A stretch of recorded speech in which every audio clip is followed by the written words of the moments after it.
चरण सरोज मुकुर सुधारि वरणो रघुवर विमलेशो गोदायक परिहारि श्याम रामचंद्र की जय।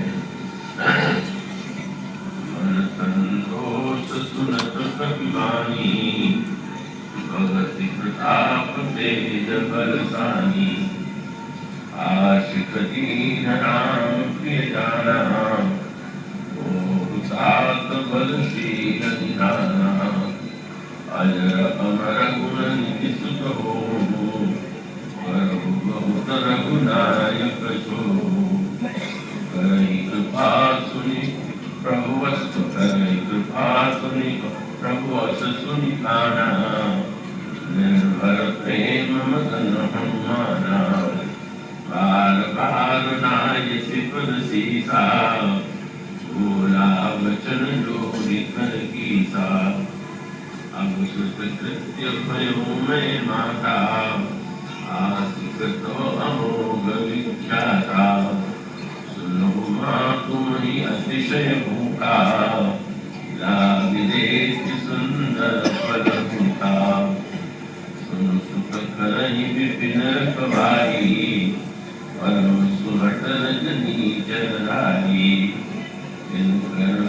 माता मोहि नाहि जो तुम सुख मानो मन माही देखि बुद्धि बल निपुण कपि कहे जानकी जाओ रघुपति चरण हृदय धरि सात मधुर फल खाओ।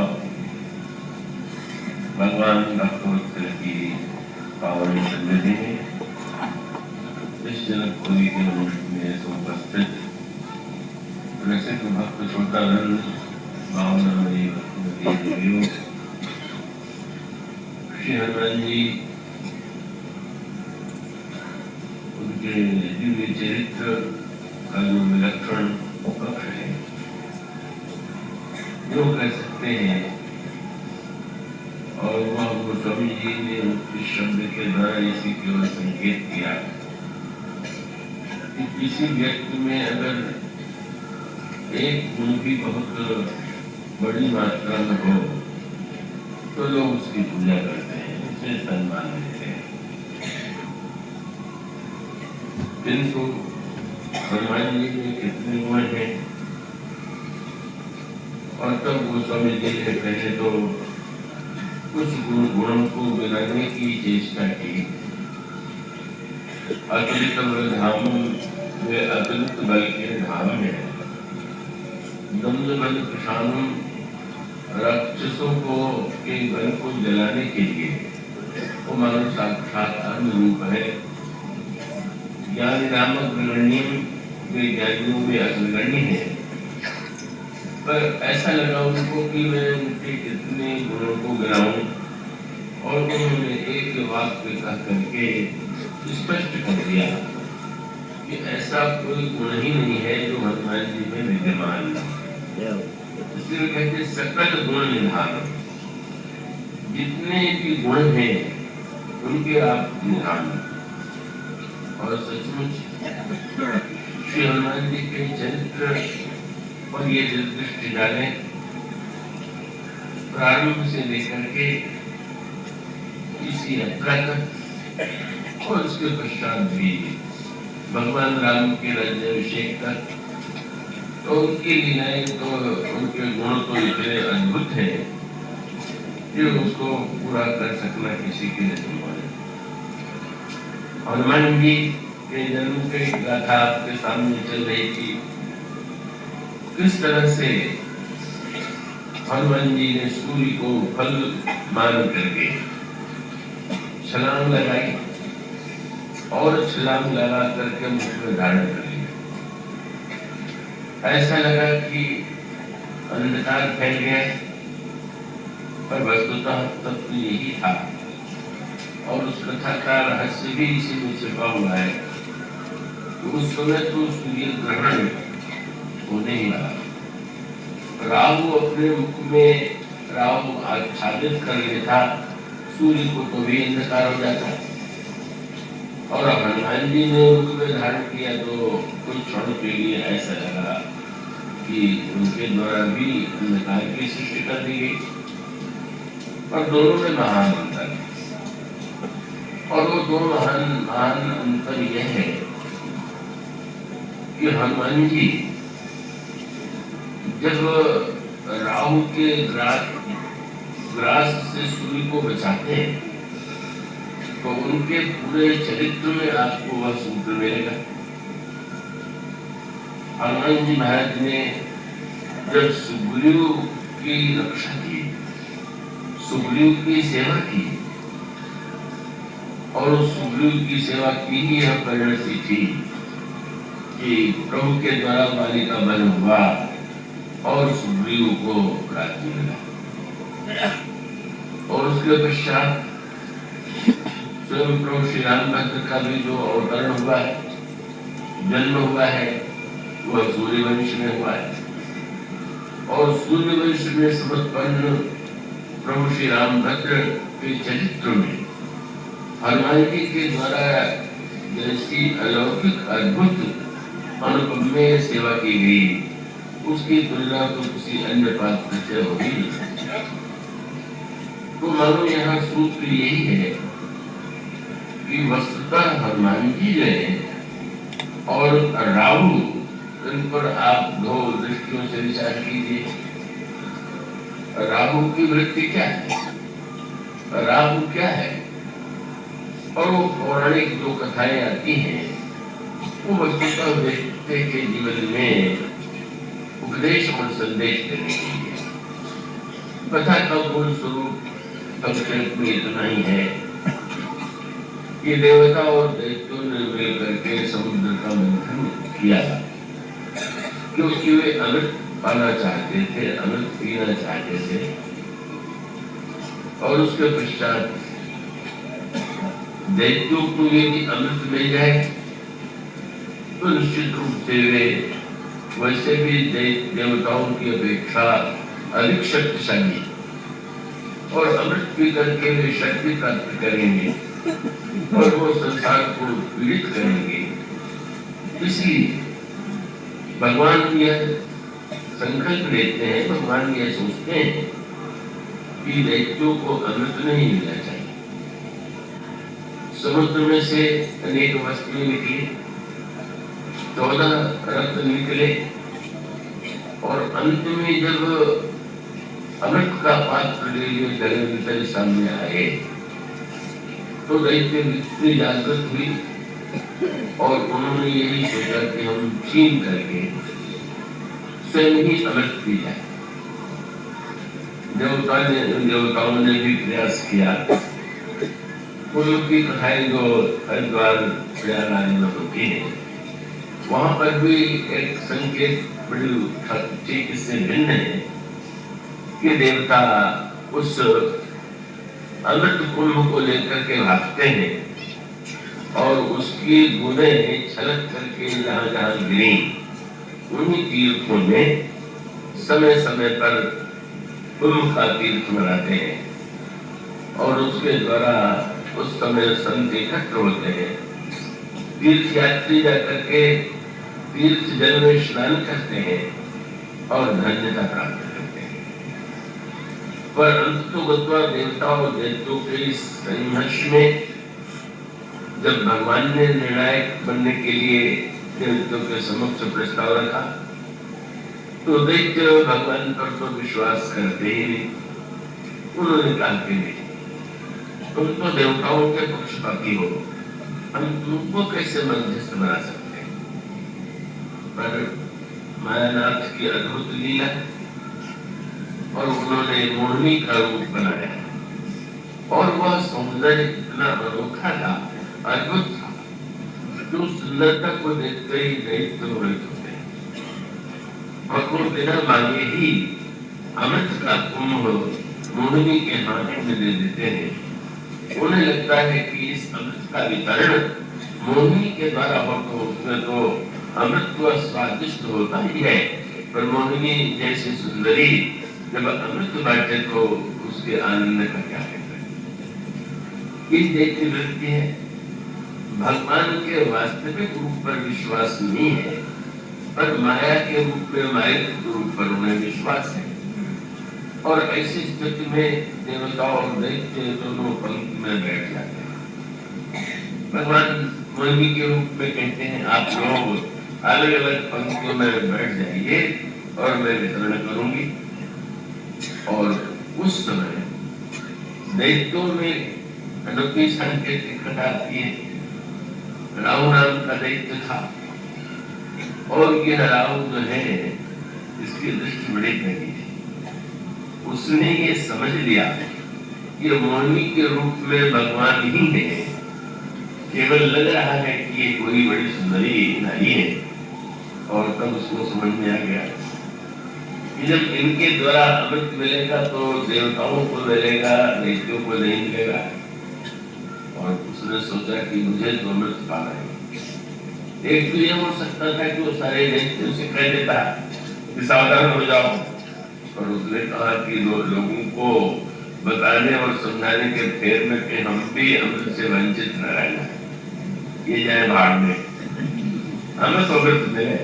माने स्वार्थ केंद्रित उसकी वृत्ति जो है बुद्धिमान है, पहली दृष्टि वाला है, पर स्वयं अपने आत्म केंद्रित उसकी स्वार्थ की वृत्ति इतनी प्रबल है कि वो किसी भी अन्य को यह रहस्य नहीं बताता। और उसके पश्चात कैसे अमृत मिले तो उसने एक निर्णय किया कि कपट छल के द्वारा ही अमृत पाने का प्रयत्न करना चाहिए। ठीक उल्टी वृत्ति है। भगवान घोषित करते हैं, निर्मल मंदिर सो नहीं पावा, मोहि कपट छल छिद्र न भावा। और उसको लगता है कि भगवान से अमृत भी पाना है तो कपट और छल के माध्यम से ही पाना है। और तब उसने देवता का रूप बना लिया और फिर यह निर्णय किया कि मैं ऐसे स्थान पर बैठूं कि जहां मुझे पहचाना न जाए। फिर उसने चतुराई का उपयोग किया। उसने सूर्य और चंद्रमा को देखा और उसको लगा कि अगर इन दोनों के बीच में मैं बैठ जाऊं तो इतना प्रकाश होगा कि वो कोई अत्यधिक प्रकाश होगा तो मुझे देख ही नहीं पाएगा। तमोमय है वो, लेकिन देवता का रूप बनाए हुए है। और वह सूर्य और चंद्रमा प्रकाश के मध्य में जो अंधकार था, यह तमोमय राहु का रूप है, जो देवत्व के बिना भी देवता का रूप बनाने में कुशल है। कब वह जो है मोहिनी के रूप में भगवान अमृत बांटते हुए सूर्य को देते हैं और चंद्रमा को देने के पहले बीच में राहु है। उसने अपना पात्र आगे किया और भगवान ने अमृत की बूंदें डाल दी। पर वो जब सूर्य चंद्रमा में देखा कि ये बीच में कौन सा हाथ आ गया, अरे ये तो कोई देवता नहीं है। और तब उन्होंने बबलाना किया भगवान से संकेत के रूप में, ये आपने किसको अमृत दे दिया। पर वो राहु तो सावधान था, उसने अमृत की बूंदें पहले पी लिया। और तब भगवान विष्णु ने चक्र उठा करके राहु का सिर काट दिया और वो दो टुकड़े में बढ़ गया। सिर वाले भाग का नाम राहु है और धड़ वाले भाग का नाम कीट है। कथा बड़ी सात्विक है। ये समाज और जीवन का सत्य है। चाहे अच्छा व्यक्ति हो चाहे बुरा व्यक्ति हो, सभी तो अमर होना चाहते हैं, सभी तो सुख और आनंद पाना चाहते हैं। लक्ष्य तो एक ही है। लेकिन देव व्यक्ति भगवान पर विश्वास करके भगवान के माध्यम से वह अमृत पाने का प्रयत्न करता है और राक्षस केवल अपने पुरुषार्थ के बल से, छल से, बल से, कपट से उस अमृत को पीकर अमर होना चाहता है। भगवान से पूछा गया, आपने बाद में आपको चक्र से सिर काटना पड़ा तो आपने नहीं क्यों दिया, या पहचान नहीं पाए कि देखिए। तो भगवान ने मुस्कुरा करके कहा, मैंने पहचान तो दिया, ये राहु। फिर तो अमृत दे दिया। भगवान ने कहा, मैंने सोचा कि चाहे जाने में चाहे अनजाने में जिसने मुझे पहचान लिया उसको अमृत तो मिलना ही चाहिए। इसलिए कोई इसका अर्थ है कि बुरा व्यक्ति भी अगर पहली दृष्टि वाला है तो उसको तो विशिष्टता मिलती है, और तब मानो संकेत है कि अमृत पीने से अमर है इसलिए बना दे, पर चक्र से सिर काटने से सिर और धड़ जो है अलग हो गए, 1 से 2 हो गए। साधना का फल है 3 से 2, 2 से 1, और यहाँ उनकी बात हो गई। अमृत पी करके वो 1 न रह करके 2 हो गया, और उसका संकेत यह था कि जब कोई व्यक्ति बड़ा पहली दृष्टि वाला हो, बुद्धिमान हो, और वो अमृत पाले तो अमर भले ही हो जाए। बुरे व्यक्ति भी तो अमर हो जाते हैं, ऐसे व्यक्ति इतिहास में अमर होते हैं, लेकिन उनका अंतर ये है कि वो 2 भागों में बढ़ जाते हैं, सिर और धड़। और उसका सिर से समझते हैं और धड़ के द्वारा चलते हैं। वो समझे कुछ और करे कुछ, यही राहु है, यही राहु की वृत्ति है। मस्तिष्क की और विषय में बहुत अच्छी तरह समझते हैं, बुद्धिमान है, लेकिन जब कर्म करने चलेंगे तो उनकी दिशा है। आपकी जो वृत्ति है, ये वृत्ति वस्तुतः इसका अभिप्राय ये है कि मानसिक वृत्ति है, और वह वृत्ति उसको यह लगा रहा को कि इन दोनों ने मेरे प्रति एक अन्याय किया है, इसलिए मैं बदला लूंगा।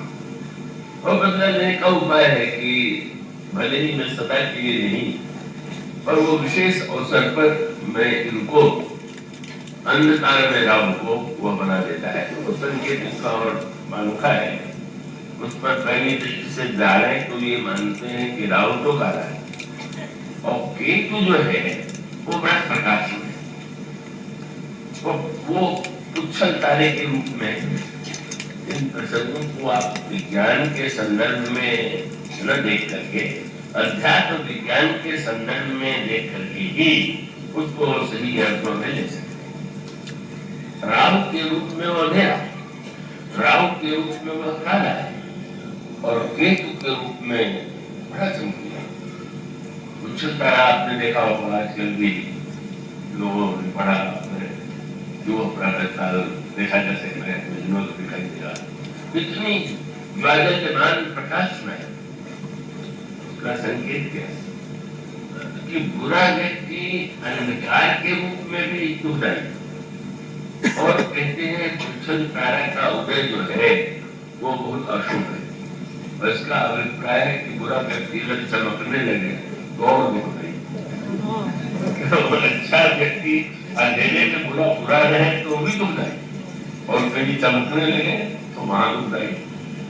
तो दोनों ही प्रकार से यह विलक्षण संकेत है। समाज में समाज का सत्य अनेक लोग हैं जो बुरे और पहली दृष्टि वाले, बड़ी सूक्ष्म दृष्टि है, और इतिहास में तो नहीं, पर उनकी विडंबना ये है कि वे कभी भी अपने जीवन में ज्ञान का सदुपयोग नहीं करते, या तो राहु के समान सूर्य और चंद्रमा के प्रकाश को चाहे सदा के लिए नहीं, जितना समय के लिए हो हम अंधेरा फैला देना, एक वृत्ति।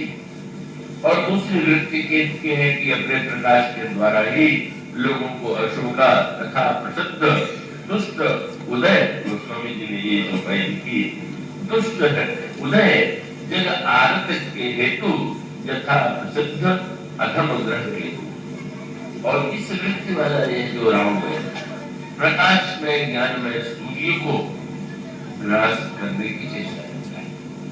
हनुमान जी वस्तुतः जब मुख में धारण करते हैं तो श्रेष्ठ उसका संकेत। अब बुरे व्यक्ति के मुख में जब कोई प्रकाश की वृत्ति आती है तो अंधकार का विस्तार करती है, पर हनुमान जी मानो उस साक्षात मात्सर्य और ईर्ष्या के रूप राहु को, उस राहु से बचाने के लिए ही मुख में धारण कर लेते हैं। पर इंद्र जो है वो सत्य को ले जाता, इंद्र जो है वो राहु का कुछ ले लेता, यही विडंबना है। उसका अभिप्राय है कि एक गुण ऐसा है जहाँ दैत्यों और देवताओं में समानता है और यही है कि दोनों ही भोगप्रिय है। बस अंतर इतना है कि दैत्य भोगवादी है और देवता भोगी, और भोगी और भोगवादी का अभिप्राय है जो भोगों को भोगता है और जानता है कि भोग कोई बहुत ऊंची वस्तु है, और भोगवादी वह है जो भोग को बुद्ध के द्वारा, तर्क के द्वारा जीवन का लक्ष्य मान करके स्वीकार करता है। और इसी कोण में आकर के गोस्वामी जी ने वो गंभीर प्रसंग है, उसका अधिक विस्तार संबोधन नहीं करने के लिए नहीं लगता है, तो गोस्वामी लिखते हैं कि जब कोई व्यक्ति ज्ञान का दिया जलाने की चेष्टा करता है तो अन्य विघ्न बाधाएं तो आती है, पर लिखा हुआ है कि वो दुर्गुणों के द्वारा बाधा नहीं आती। कृपया थोड़ा आप एकाग्रता से उसको ग्रहण करें। तो वो पहले तो विघ्न आते हैं, और जब दिया जल गया तो गोस्वामी जी ने प्रस्तुत किया कि उस दिए में जो ज्योति प्रज्वलित हुई वो कौन सी? सोमस्मि वित्तवृत्ति अखंडा दीप शिखा सुई परम प्रचंडा। सोमस्मि ब्रह्म से एकत्व का जो दिव्य ज्ञान वृत्ति के रूप में उदित हुआ, वही ज्ञान का दिव्य प्रकाश है। और उस समय जातनि जासु समीप जननी मदादिक सलभ सा, ये जब ज्ञान का दीप प्रज्वलित होता है, सोमस्मि की वृत्ति आ जाती है, तो जितने दुर्गुण विचार के पतंगे हैं वो जल करके तो समस्या का समाधान हो गया, प्रकाश हो गया, और प्रकाश के बाद दुर्गुण नष्ट हो गया। अब कोई चिंता नहीं, पर बहुत बड़ी भाषा थी कि नहीं, वो दुर्गुणों के द्वारा जो बाधा थी मिट गई, और देवताओं के द्वारा भी बाधा हुई। और क्यों नहीं आ गई? गोस्वामी जी कहते हैं कि देवता ये तो चाहते हैं कि लोग पूजा करें, और हमारी को पूजा करें, हम उनकी कामना पूर्ण करें। गोस्वामी जी ने यही कहा कि देवता तो लेन देन करते हैं, वो बस देने और लेने में ये ध्यान रखते हैं कि इन्होंने इतनी पूजा की, इतना नियम किया, इस तरह से इनकी वृत्ति है। पर वो ये नहीं चाहते कि कोई व्यक्ति इतना ऊपर चला जाए कि वो देवता से भी अधिक, स्वर्ग से भी अधिक ऊंची स्थिति में चला जाए। इसलिए गोस्वामी जी ने कृपा की कि जब दुर्गुण नष्ट हो गए तो इंद्रिय सुरन ज्ञान सुखाई, विषय भोग पर प्रीति सदाई। उनको लगता है अब तो इन्हीं इंद्रियों के माध्यम से हम विषयों का आनंद लेते थे, अब ये उसका ऊपर चला गया तो क्या करते हैं? आवत देखें विषय बिहारी, दे हच दे कपाट उघारी, जब सुप्रभंजन उर्गनिकारी तब ही ज्ञान होता है। और इसका अभिप्राय है कि देवता और दैत्य दोनों ही समान रूप से, अलग अलग रूप तो है, लेकिन इसमें कोई संदेह नहीं कि ज्ञान की चरम स्थिति में देवता भी नहीं चाहते कि कोई व्यक्ति आए, और दैत्य तो उसका विरोधी है। अब आप हनुमान जी के चरित्र में दूसरे हफ्तों में देखेंगे, हनुमान जी जिस तरह प्रस्थान करते हैं जनक नंदिनी की खोज में लंका की ओर, वो बड़ा अनोखा दृश्य था। हनुमान जी के सामने जो विघ्न आते हैं वो दो प्रकार के। एक तो संकेत दिया जाता है कि हनुमान जी जब समुद्र के ऊपर से जा रहे तो समुद्र में मैनाक पर्वत है, और इस मैनाक पर्वत की और देवता से मित्रता है। वो समुद्र में अपने आप को आश्रय लेकर के वहां अपने को बचाएंगे। जब समुद्र ने हनुमान जी को जाते देखा तो जाते देख करके मैनाक पर्वत से कहा कि तुम्हारे मित्र का पुत्र जा रहा है, और तुम्हारा कर्तव्य है कि तुम उनको मार्ग में विश्राम दो, थकान मिटावे, और इस समय इससे बढ़कर के तुम्हारे लिए सेवा का क्या अवसर हो। मैनाक पर्वत ऊपर रहता है, भगवान जी इससे परिचय देते हुए कहा कि मैं आपके पिता पवन का मित्र हूँ, उन्होंने मेरा बड़ा उपकार किया है, मेरी रक्षा की है, आप विश्राम। अब ये तो मैनाक पर्वत है, वह तो पवन का मित्र है, पवन देवता है, और वो कभी रहा है कि विश्राम कीजिए। और बड़ी मीठी बात है, आज के मार्ग में कोई व्यक्ति बढ़ने से रोके, वो आपका शत्रु है तो नहीं, पर कोई इतना विश्राम देने लगे कि वो आप बीच में ही विश्राम नहीं करते रह जाए और आगे बढ़े ही नहीं, तो वो विश्राम का महंगा नहीं पड़ा। यही समस्या है।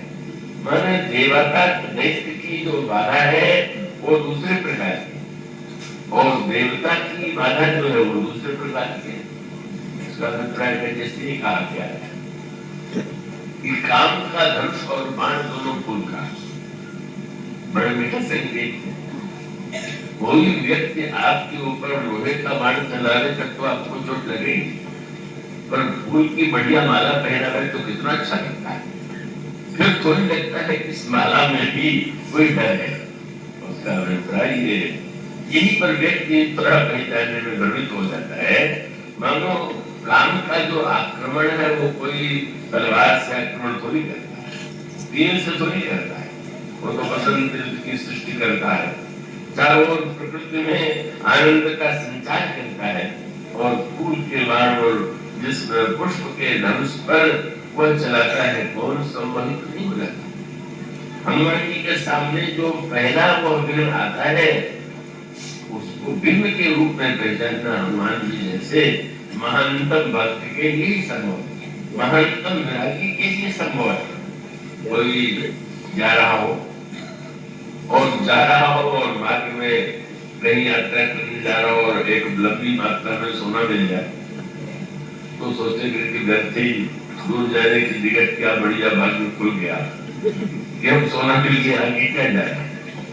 मानो संकेत यही है। हमारे यहाँ स्नेही थे मेरे साथ, यहाँ भी कानपुर में कई बार आए हैं, हरिचरण जी गोस्वामी, तो वो मुझे संस्मरण जब सुनाने लगे तो उसमें यही लगती कि अब जा रहे थे रुपया खाने में मनी ऑर्डर करने के लिए बरसाने की निवासी थे, और वो विचित्र खेल किया 2-3 खाओं ने, और उन्होंने एक जो जा रहा है अचानक उसके जेब से कोई वस्तु गिर पड़ी।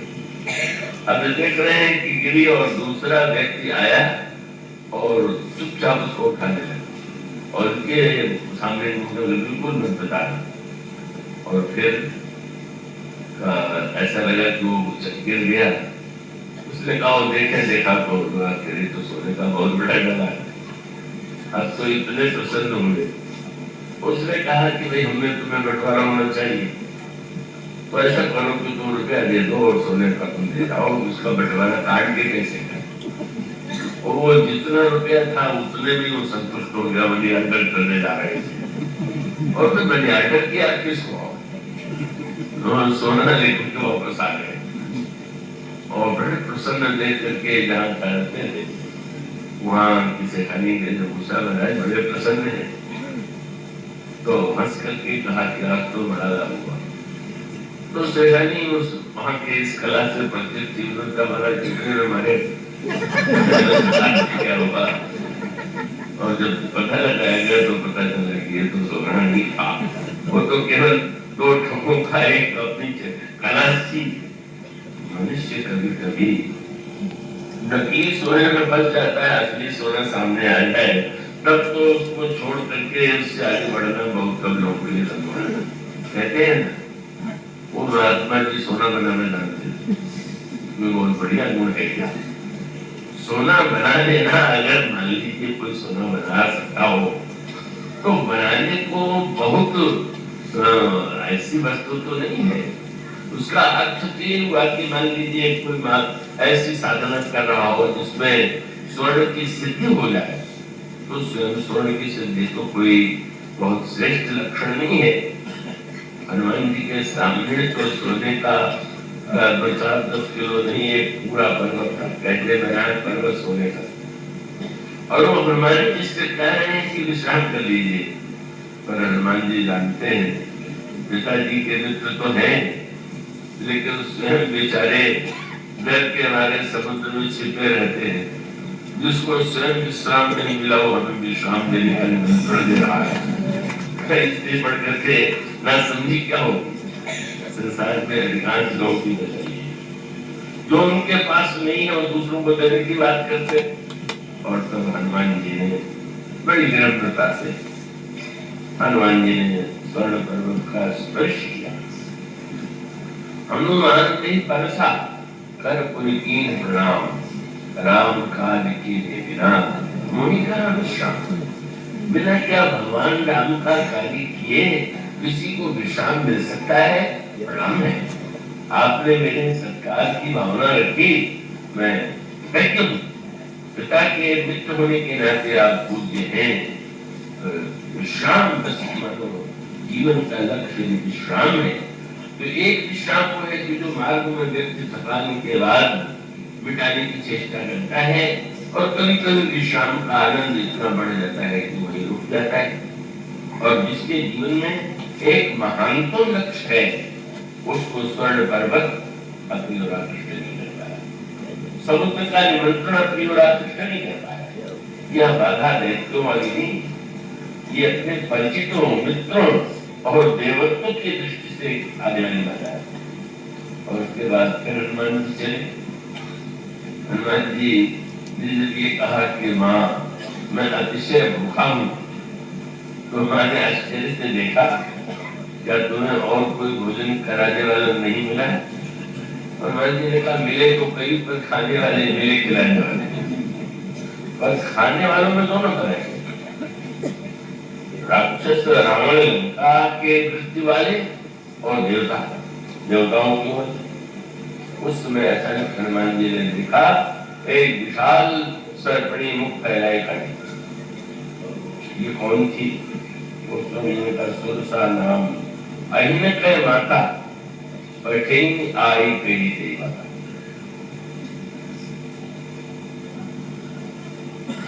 सर्पों की माता थी। स्वामी जी का एक ही शब्द बड़ा सुना हुआ, सर्पों की माता को परीक्षा लेने के लिए भेजा गया। क्यों? संसार में अगर क्रूरता का सबसे बड़ा दृष्टांत मानते हैं तो सर्पिणी। सर्पिणी को इसलिए मानते हैं कि कहा जाता है कि पुत्र के प्रति मां की अनुपम ममता होती है। लेकिन ये अंगों का भी सत्य है, वास्तविक है कि जो सर्पिणी अंडे देती है उसमें अधिकांश को स्वयं खा जाती है। उसमें से जो एक आध बच जाते हैं वो बाद में सर्प के रूप में परिणत होते हैं। तो समाज के लिए तो वो अच्छा ही है, क्योंकि उतने अंडे हैं और उतने सर्प की सर्पिणी दे तब तो फिर व्यक्ति के लिए सत्क्षण मृत्यु कई आतंक होगा। इससे संस्कृत में प्रसिद्ध वाक्य है, क्रूरता की पराकाष्ठा है पुत्र हता सर्पिणी। सर्पिणी जो पुत्र को खा जाए। तो मानो परीक्षा लेने के जो व्यक्ति अपने पुत्र को भी न छोड़े, बड़ी बड़ी परीक्षा है। हनुमान जी ने जीवन में जितनी बड़ी परीक्षाएं दी वैसे किसी के सामने नहीं है। और उन सारे परीक्षाओं में हनुमान जी जैसे उत्तीर्ण हुए, उन्हें छोड़कर कोई नहीं। उसने आते ही एक बात कही, और वो बड़े महत्व का सूत्र था। हुआ था कि उसने तुरंत कहा, आज सुरंग में नहीं रहा, मैं तुम्हें खाने आई, पर तुम ये भ्रम न पालना कि लंका के रावण ने भेजा, जिनको भेजा। आज स्वर्ण में जी रहा, कितनी कड़ी परीक्षा।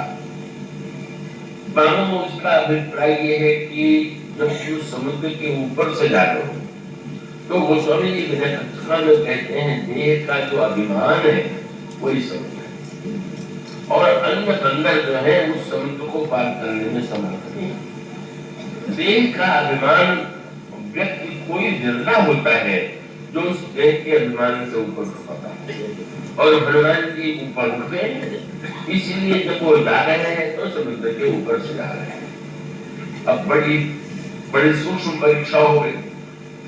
जब तुम देह से ऊपर उठे हुए हो तो देह से तो तुम्हारी कोई ममता होगी ही नहीं, और देह से तुम्हारी ममता नहीं। मैंने सुना तुम बड़े विरागी त्यागी हो, अभी सोने का पर्वत छोड़ के आ गए तो तुमसे बढ़ कोई त्यागी नहीं।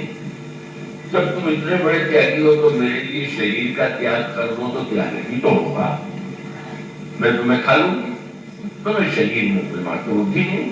ममता नहीं, मैं खा लूं तो मैं समझूंगी कि सच्चे त्यागी हो, सच्चे विरागी हो।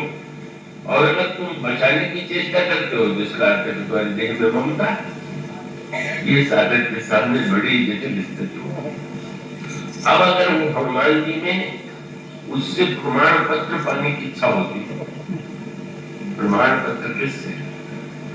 भाई जो प्रमाण पत्र देने योग्य थे, वसुदेव जी ने कंस से यह वचन दिया था कि मैं आप देवकी का वध मत कीजिए, देवकी के गर्भ से जितने पुत्र होंगे जन्म लेते ही मैं आपके पास लाऊंगा। 6 पुत्रों को सचमुच हो लाए और क्रूर कंस ने 6 पुत्रों का वध कर दिया। 7वें गर्भ के विषय में ऐसा लगा कि शायद गर्भपात हो गया, पर भगवान की माया के द्वारा गर्भ स्थानांतरित होकर के उनकी गर्भ में स्थापित हो गया। यही बलराम के रूप में जन्म होता है। अब 8वें में तो स्वयं भगवान है और भगवान ने अवतरित होकर वसुदेव जी को आदेश दिया कि तुम मुझे यमुना पार ले चलो और ले जा करके जहां पर यशोदा है, नंद है, यशोदा के बगल में मुझे सुला करके घुमा दो। बड़ी गरीब खड़ी परीक्षा थी। सत्यवादी के रूप में वसुदेव प्रसिद्ध थे। 6 पुत्रों को सचमुच उन्होंने देकर के दिखाया कि वो सत्य के कितने बालक हैं। पर भगवान ने जब ये तो कह सकते थे अच्छा तो मुझे भी ले चलो कंस के पास, तो भगवान को नहीं मार सकता, उनको कौन मारेगा? पर भगवान का अभिप्राय था तो तुमने अभी जो सत्यता का प्रमाण पत्र पाया है वो कंस के द्वारा तो पाया है, तो क्या कंस के द्वारा सत्यता का प्रमाण पत्र लेकर के परम सत्य को तुम छोड़ दोगे? तुम इससे बढ़कर जी क्या होगी?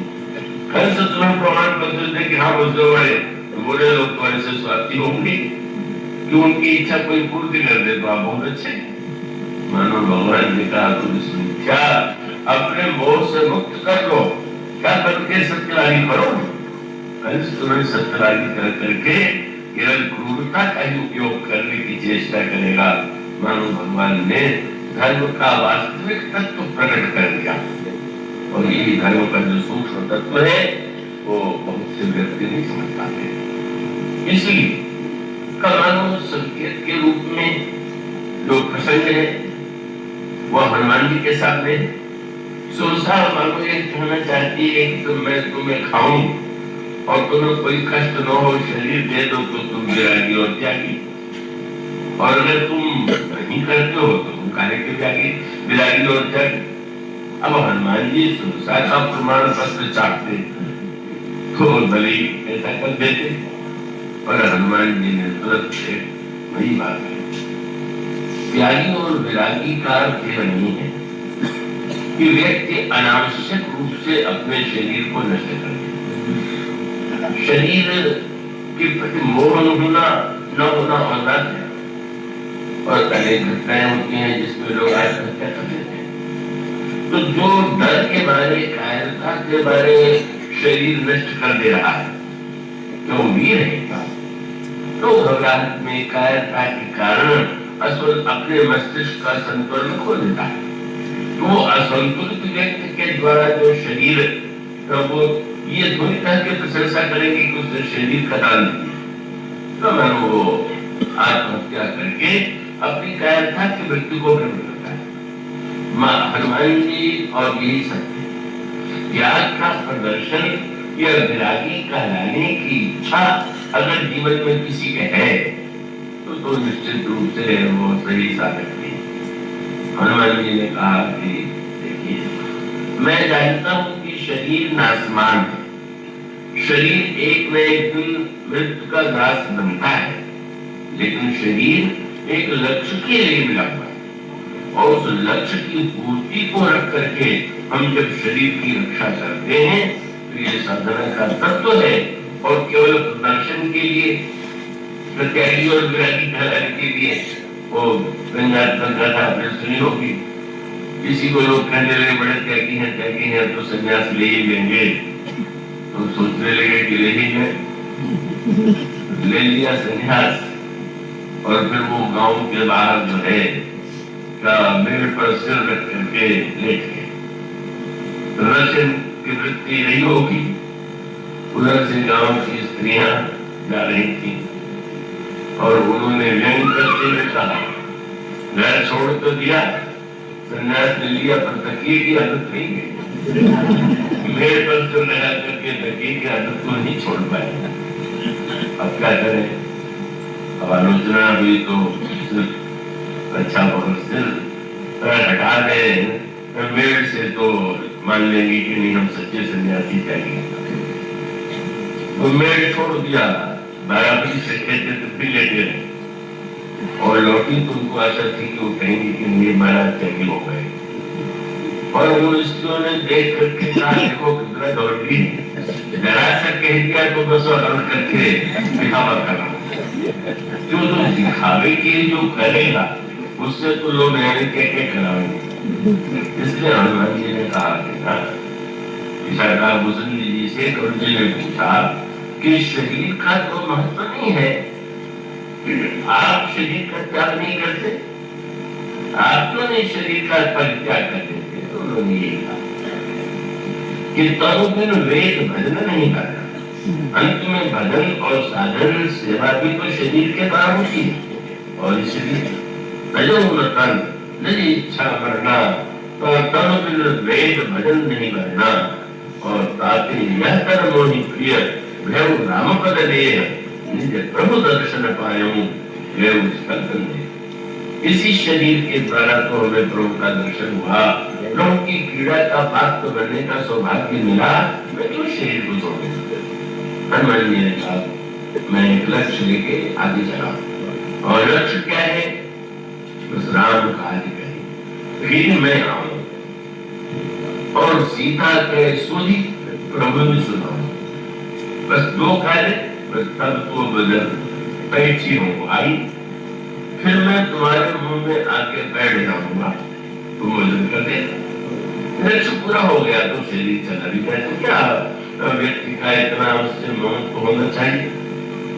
लेकिन हनुमान जी ने जो शब्द कह दिया था, जब सुरसा ने कहा कि आज स्वर्णमय दीन आहारा, तुम तो देवताओं का कार्य करने जा रहे हो और देवताओं ने ही जब मुझे कहा है तो तुम्हें तोड़ा, देवताओं का सम्मान रखने के लिए, तब उन्होंने ये कहा कि तब हनुमान जी ने जो शब्द कहा, मानो जब इस शब्द को सुना, बड़ी की बात आ गई, सुनते ही उसने समझ लिया और सत्य भी।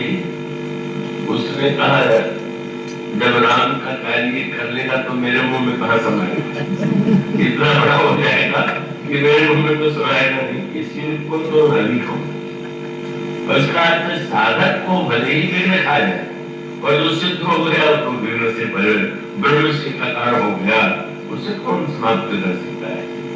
तो उसने कहा मैं तो ही खाऊंगी। फिर रोटी दिया, अच्छा तो ठीक है खा लो मुझे। और फिर एक और से भी गई, जिस जिस सुरसा बदन बढ़ावा, पास धूल कपि रूप दिखावा, पैर जोजन भर। मैं इस तरह से एक होड़ सी लग गई और अंत में सुरसा ने जब 100 योजन का मुंह फैलाया तो बड़ी कड़ी परीक्षा।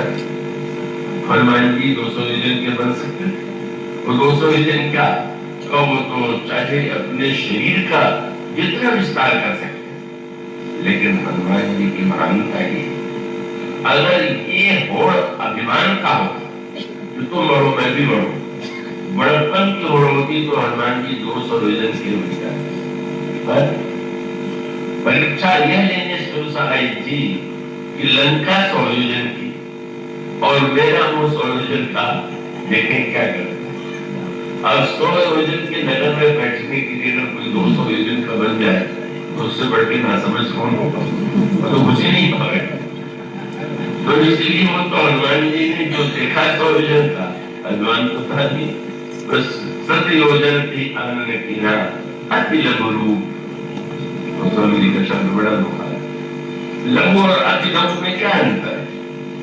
तो अंकों में सबसे लघु अंक है एक, और उसके साथ अतिमान है। अंक में एक तो छोटा है, पर उससे भी एक और अंक है, वो है शून्य। एक का तो कुछ मूल्य भी है, शून्य का कोई मूल्य ही नहीं। मानो जब 100 योजन का मोह ने फैलाया तो हनुमान जी शून्य बन गए, और शून्य बन जाने का क्या हुआ? अभिमान शून्य। शून्यता का इतना ही है कि कहीं भी अभिमान का लेश नहीं। सत योजन के आनंद बिना अखिल गुरु पौलसुतलीना बदल गए। अब सुरसा तो चारों ओर खोज रही है कि बंदे चहका बचा है, सुरसा देख नहीं पाता। जब तक आप लोगों की दृष्टि में रहेंगे तब तक तो खाए जाने का डर नहीं रहेगा, पर जब आप अपने अहम को मिटा करके शून्य बन जाते हैं, लड़ाई तो अभिमान को लेकर के होती है। जो अभिमान शून्य है उससे क्या रहते हैं। और ऐसी स्थिति में परशुराम जी ने भगवान राम से कहा, तुम लड़ो, क्षत्रिय हो, और भगवान राम जी का विकार लड़ो। अब आप परशुराम जी जीते तो कैसे जीते? अगर परशुराम जी ने कहा लड़ो, भगवान राम को अच्छा तो आइए हो जाए हमारा आपका निर्णय, तो बात और थी कि उसने कौन जीता। लेकिन भगवान श्री राम ने सुनते कहा कि महाराज लड़ाई के बाद क्या होगा? कहीं जीतेगा हारेगा, जो जीतेगा वो बड़ा, जो हारेगा वो छोटा। तो उन्होंने कहा महाराज सब प्रकार हम तुम सलाह दें, हम अभी सामान। परशुराम जी को यही तो आश्चर्य हो, लड़ने को तैयार नहीं, और इतना बड़ा धनुष एक क्षण में तोड़ दिया। अब तो कोई लड़ने के लिए ही प्रस्तुत न हो। और विडंबना ये है कि उन्होंने एक बार तो क्रोध में भर करके फरसा उठा लिया। इतना क्रोध आया लक्ष्मण की बात सुन करके, और उनको लगा कि ये दोनों भाई मिले हुए हैं। जब फरसा उठाया तो उस समय गोस्वामी जी ने कहा अचानक परशुराम जी का हाथ रुक गया। फरसा ऐसे लिए हुए हाथ रुक गया। परशुराम जी सोचने लगे ये क्या हुआ, और उनको लगा कि कहीं मेरे हृदय में कृपा ने तो प्रवेश नहीं पा लिया। मैं आज तक कृपा को तो अपने पास पटकने नहीं देता, केवल दंड देना ही मेरा सिद्धांत था। लेकिन आज लग रहा आज नया दुख दुस्वाह आवा, तो कृपा ने मुझे इतने संकट में डाल दिया। बही हाथ दही छाती भाग उठार कुंठित नृपघाती है वो बाम मेरी फिरे उस बाबू मोरे हृदय कृपा कस खाओ। आज तक मैंने कहीं कृपा नहीं की, आज कहां से कृपा आ गई। और तो लक्ष्मण जी ने कहा कि कृपा की वही व्याख्या हो गई, क्योंकि ऐसा कहते समय परशुराम जी का हृदय जल रहा था। तो बोले जो पर कृपा से नहीं मुझे जाता तो क्रोध में राख बिलाता। जब कृपा से हृदय जलने लगे तो क्रोध से क्या होगा।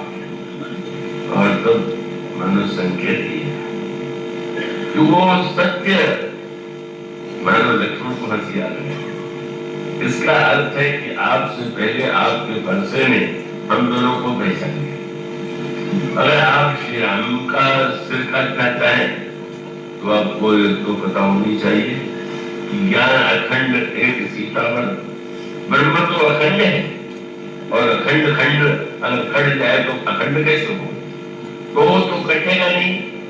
और आपको लगता है कि आप मेरा सिर काट ले, तो आप तो जानते हैं मैं शेष हूँ। कटने के बाद जो गणित में बचता वो शेष है, जो कट जाए वो शेष नहीं, जो कट जाए वो अखंड नहीं। इतना पहचान लिया। और उसके बाद भगवान राम को चुनौती देने पर भी जब उन्होंने चुनौती स्वीकार नहीं किया, यही श्री राम की अनोखी विजय, जिसमें हार कर करके सभी सोचते अब क्या करें। जब युद्ध ही नहीं कोई करे, हार मानने को तैयार है, और तब वो दृष्टि था कि उन्होंने समझ लिया कि वो जैसा देखने में लगता है वैसा नहीं, कुछ दुख से कोई नया अवतार आ गया क्या। और तब उन्होंने कहा मेरे पास एक धनुष है, उस धनुष को विष्णु का धनुष है, तो ले करके खींच करके चढ़ा दोगे तो मैं तो सोच लूंगा कि नया अवतार हो गया। पर भगवान राम ने हाथ नहीं बढ़ाया। पर धनुष जो था वो परशुराम जी को छोड़ करके श्री राम के हाथ में चला गया। परशुराम जी पकड़े हुए थे पर धनुष उन्हीं को छोड़ कर चला गया। प्रभु ने मानो बिना कुछ किए इस सत्य का दर्शन करा दिया कि ना आप चलाने में स्वतंत्र है ना रोक रहे। परसे को चलाना चाहते थे, चला नहीं पाए। धनुष को रोकना चाहते थे, रोक नहीं पाए। बस अपने आप को इस सत्य को समझ लेना कि कुछ नहीं चलाने न चलाने, इसमें तो केवल एकमात्र ईश्वर का ही संकल्प, परमेश्वर का संकल्प ही सब कुछ है। इसलिए परिणाम ये होता है कि पहचान गए। और पहचान जाने के बाद तो क्या भगवान राम की विनम्रता का उत्तर अभिमान कैसे हो? अभिमान का उत्तर तो अभिमान हो सकता है, पर विनम्रता का क्या अभिमान? उसका उत्तर आप क्या देंगे? आपको कहीं कहे लड़ो और कहे मैं लड़ूंगा तो लड़ाई तो हो गई। पर उसका अर्थ ये है कि मानो भगवान श्री राम ने जिस अनोखी पद्धति से हार करके अनोखी विजय पाई, और यहाँ श्री हनुमान जी अपने को शून्य बना करके मुंह में बैठ करके और बाहर निकल आए। और निकल करके ये नहीं कि लोग मैंने हरा के दिखा दिया तो स्वामी जी कहते हैं सतयोजन ती आनन कीन्हा अति लघु रूप को सुत लीन्हा बदन बैठ पूरी बाहर के मांगी बिना ताई से नावा। सुरसा के चरणों में प्रणाम किया, मैं आपको प्रणाम करता हूँ। चकित हो गई, हरा दिया इसने मुझे, पर इसके बाद भी कोई गर्व नहीं हुआ कि मैंने तुम्हें परास्त कर दिया। वो तो यही कि प्रणाम करते। और तब सुरसा ने वही कहा, यही सब था कि राम काज सब करी हो, जो बोले तुम बल बुद्धि निधान आसिक दे तो हर्ष चलो हनुमान। हनुमान जी ने का उसको पद नहीं किया, कब मानो उसका आशीर्वाद प्राप्त कर लिया। यह दो मानो दो विघ्न थे, एक और मैनाक पर्वत और दूसरे सुरसा, इन देवताओं और उसके पश्चात हनुमान जी महाराज हैं। आगे जो विघ्न आते हैं लंकिनी सिंहिका, ये सो जो है ये जो मानो राक्षस के दुर्गुणों के पक्ष से आने वाले विघ्न है। और यहाँ पर भी हनुमान जी विजय प्राप्त कर लेते हैं। मानो जिसने दुर्गुण और सद्गुण दोनों से ऊपर उठना सीख लिया, जो अलग हो गया, वही व्यक्ति भक्ति की कृपा प्राप्त करने का अधिकारी है। जो अच्छा करेगा उस पर भी चला जाएगा, बुरा करेगा नरक जाएगा। लेकिन जो अच्छे और बुरे से ऊपर उठ करके केवल मात्र भगवान के माँ की भक्ति माँ की कृपा पाने की आकांक्षा है, हनुमान जी को मिल जाते हैं। और वहां पर भी हनुमान जी की सबसे कड़ी परीक्षा, आप निश्चित समझ लीजिए कि हनुमान जी की परीक्षाओं में सबसे कड़ी परीक्षा तो बरतन। जब हनुमान जी अशोक वृक्ष के डाल पर बैठ गए और पत्ते की आड़ में बैठ के सोचने लगे, तब कल्लो महरहा दुखाई करे विचार करम का भाई, क्या करूं? वही रह रहा है उसी समय। और आप कल्पना कीजिए कितनी कठिन परीक्षा है। हनुमान जी देख रहे हैं, हनुमान जी अनंत बलशाली, अतुलित बल के धाम है, रावण को मारने में सक्षम है। लेकिन उनके सामने रावण ने जनकनंदिनी को लुभाने की चेष्टा की, डराने की चेष्टा किया, तलवार लेकर के मारने के लिए चल पड़ा। इतना कठिन था धैर्य रख पाना, कोई रख सकता था इतना बड़ा धैर्य? इस दृश्य को सामने देख करके मस्तिष्क संतुलित रहे, वो तो बड़ा स्वाभाविक तो होता। हनुमान जी कूद करके रावण की तलवार लेके रावण का शिकार, और वो तो गोस्वामी जी ने जो कहा है कि यही शब्द आया कि श्री किशोरी जी ने जब हनुमान जी को फल खाने की आज्ञा दिया, वहां पर शब्द गोस्वामी ने वही कहा जो 16 पहला शब्द। उसने आशीर्वाद दिया, राम काज सब करी हो तुम बल बुद्धि निधान।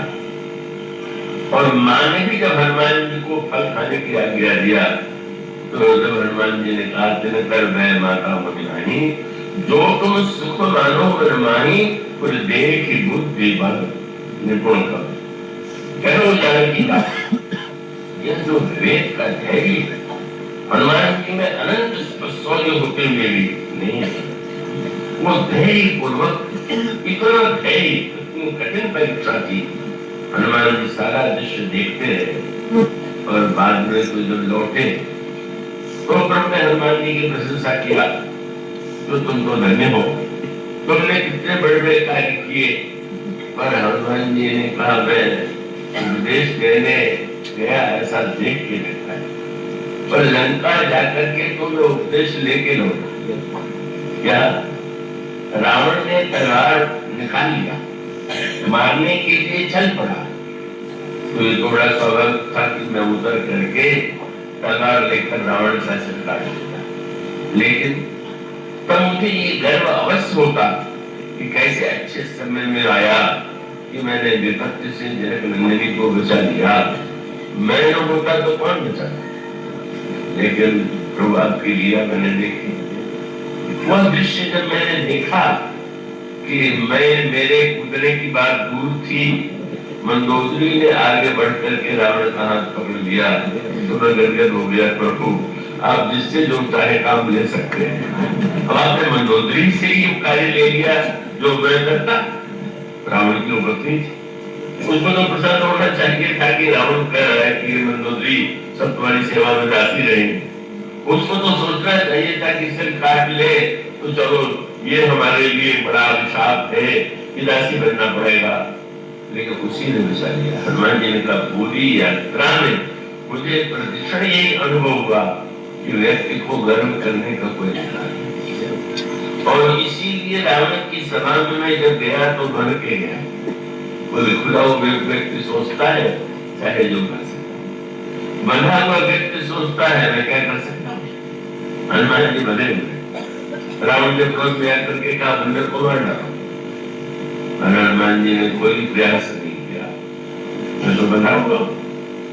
पर जब अचानक हनुमान जी को मारने के लिए चले राक्षस और विभीषण आ गए, और विभीषण ने कहा नीति विरोध मारिए दूता, दूत को मारना नीति के विरुद्ध है। रावण ने कहा विभीषण कहते हैं राजनीति के सिद्धांत के अनुकूल है, इनको छोड़ दो। हनुमान जी ने कहा प्रभु मैं गदगद हो गया, मैंने कोई प्रश्न नहीं किया। और पहले तो आपने रावण की पत्नी से वहां पर वो कार्य करा दिया, अब रावण के छोटे भाई से आपने मेरी रक्षा करा दी। प्रभु पर आश्चर्य की सीमा तो तब हुई कि जब रावण ने कहा कि सिर तो नहीं काटा जाएगा, दंड तो दिया जाएगा। क्या बंदर की पूंछ में कपड़ा लपेट करके घी तेल डाल करके आग लगा दो। प्रभु में गदगद हो गए। त्रिजटा ने कहा अवश्य था कि बंदर लंका जलाएगा, पर वे लंका जलाने के लिए कहां से घी तेल कपड़ा आग ले आता। आपने सिर्फ रावण से ही काम कराया और रावण की पत्नी से कराया, रावण के छोटे भाई से कराया, रावण से करा दिया। इसलिए बच्चों ने सुना देखा कि मन को सुखाना भाई सहाय साधन में मानो श्री हनुमान जी के चरित्र की विलक्षणता यही है कि समस्त तत्वों से समुद्र और आधार होते हुए भी रंच मात्र अभिमान का लेश नहीं है। और वह विनम्र हनुमान जी का तात्पर्य था कि माँ ये जो संसार के व्यक्ति हैं जब खिलाने की बात कहते हैं तो भी कोई न कोई उसमें गोस्वामी जी ने कहा कि महाराज में क्या करूं। पहले तो लोग मुझे भीख नहीं देते थे, आजकल जहाँ जाता हूँ वहाँ भीख देने वालों की भीड़ लग जाती, ज्ञानी कितने थाला जाते, तो तुम्हारा मूल्य तो बहुत बढ़ गया। पर महाराज समझता है कि जो खिलाता है वो खिलाता मुड़ी या रोटी और मांगता है अमृत। किसी को बेटा चाहिए, किसी को कुछ चाहिए, जब मिलेंगे तो कुछ न कुछ बदले में और अधिक चाहेंगे। वस्तुतः वह तो अहेतु की दिल की करुणा है, जो वात्सल्य की साक्षात मूर्ति है, वह तो जननी। और इसलिए हनुमान जी ने यही कहा कि मां यह जो मेरी भूख है, तृप्ति है, जो सूर्य के उदय से लेकर के यह जीवन यात्रा प्रारंभ हुई और अंतुगत्वा अब वह क्षण आ गया कि जब मेरी इस भूख को आप मिटाने की कृपा करें।